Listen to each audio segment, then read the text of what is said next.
Hello everyone and welcome to the sixth lesson on the Save My STEM Physics channel. Today we will be going over wave-particle duality, what that is, and the concept of a name that I'm not going to pronounce properly, a de Broglie wavelength, something like that. It was French, and as established in an earlier video, I don't speak French.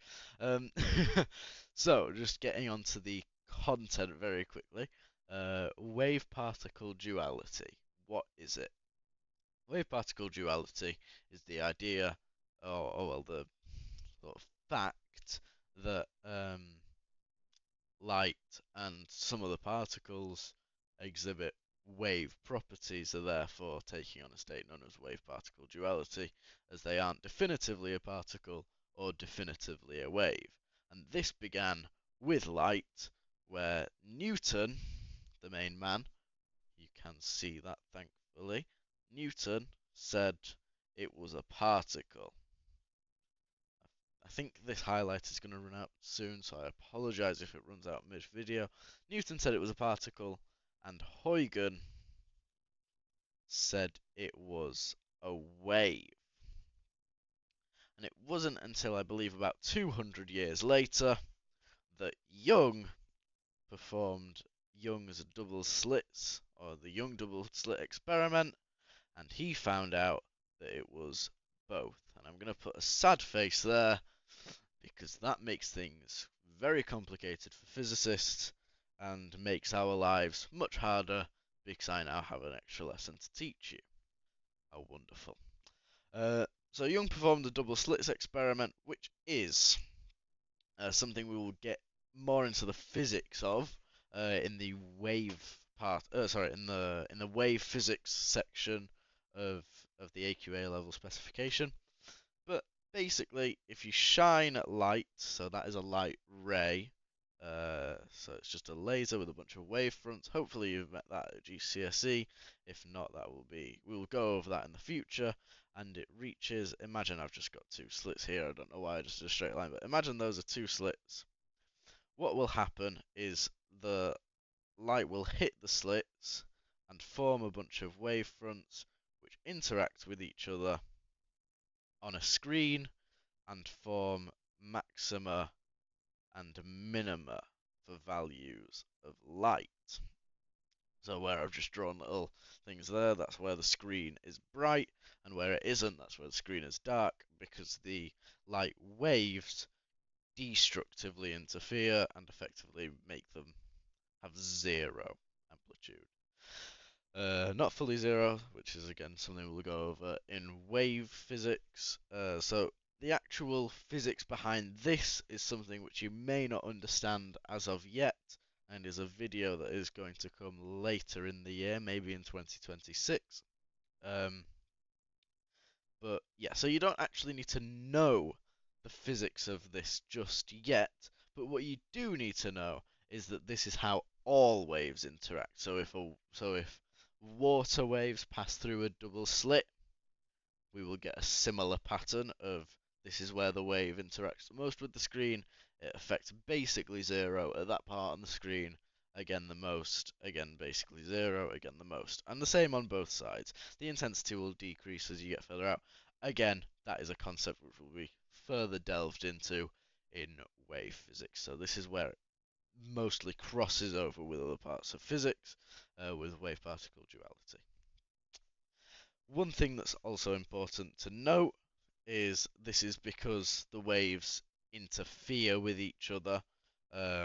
So basically the waves start to produce two waves when it gets to the double slits, and those two waves cancel each other out at certain points and increase each other at certain points, which is called constructive and destructive interference. If these were particles coming through the double slits, then the particles, presuming they were perpendicularly shot at them on the screen, would just cause two piles of particles, as you can see there. That's how particles work. Um, Again, if it was through a double slit and there's a particle, boom, just a mound of particles in the middle. So, for example, with golf balls, this is what would happen if a golf ball stuck to the screen. Uh, so this is where the idea of wave-particle duality comes from, because this proves that light exhibits wave properties. But how does light exhibit particle properties? That's where knowledge from a previous lesson comes in. The proof, and if a exam ever asks you how you know that light exhibits particle properties, you always refer back to the photoelectric effect. And that was last lesson's work. If I flick back to it here, oh no, it was 2 lessons ago, sorry. And you see here that when ultraviolet light is incident on the surface of a metal, the electrons get excited, which you see in this this electron well, and they get liberated from the surface of the metal if they gain enough energy. So the proof that light exhibits particle um, particle properties is that it interacts with electrons, because if you remember from the particle physics, sorry, not the particle, the photoelectric effect video, um, the each electron absorbs 1 photon and gets released as a photoelectron. It absorbs them as a particle. So that's the proof that it exhibits particle characteristics. Now to move on to another important thing, the de Broglie wavelength, spelt like this. De Broglie, or obviously that's not how it's said, but that's how it kind of looks. My physics teacher calls him de broccoli. You know, if you want to say that, say it. It's funny, isn't it? So the de Broglie wavelength basically says so. I think he was Belgian or French. Was de Broglie, and he proposed that all particles could exhibit wave properties, and that the wavelength of any given particle is inversely proportional to its momentum. Now that's a lot to take in, but de Broglie is every particle can behave like wave, and lambda, which is its wavelength, is equal to h over mass times velocity. Mass times velocity is just momentum. Momentum also has the symbol p, so you can do h over p as well. So obviously, its wavelength is inversely proportional to how fast it's moving. So there's no such thing as the wavelength of an electron.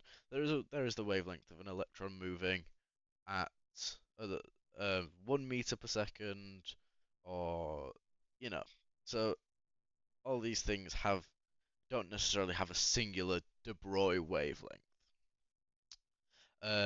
H, importantly, is the Planck constant, which we've gone over before, is 6.36 times 10 to the minus 34, if I'm not mistaken.